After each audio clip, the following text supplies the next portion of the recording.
الشيخ أبو إسحاق هذا تتلمذ وأخذ شيئا من علم الحديث على يد الشيخ بوخبزة رحمة الله عليه، والشيخ بوخبزة هو الذي أجازه في عدد من الكتب. والإجازة اللي كان عطاها ليه أحد طلبة الشيخ، قال لي راه قد زرنا الشيخ أبا إسحاق، التسجيل راه كاين موجود في الشبكة، قال لي زرنا الشيخ أبا إسحاق ملي كان باقي الشيخ في مصر، قال لي هو أدخلنا إلى غرفته،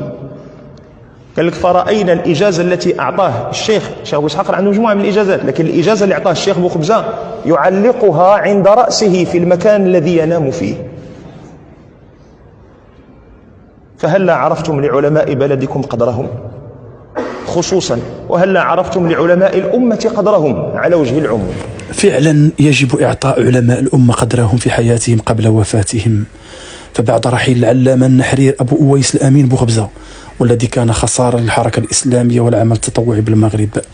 ها هو العالم الإسلامي يفقد أمس الاثنين 17 مارس 2025 واحدا من أبرز علماء الحديث في العصر الحديث، الشيخ أبو إسحاق الحويني، الذي وافته المنية بعد مسيرة علمية حافلة بالعطاء في مجال الحديث النبوي ونشر علوم السنة كما قال عنه الدكتور ياسين العمري. وقد تميز الشيخ الحويني بعلاقات متينة مع كبار العلماء، ومن بينهم العلامة المحدث الراحل الأمين بوخبزة.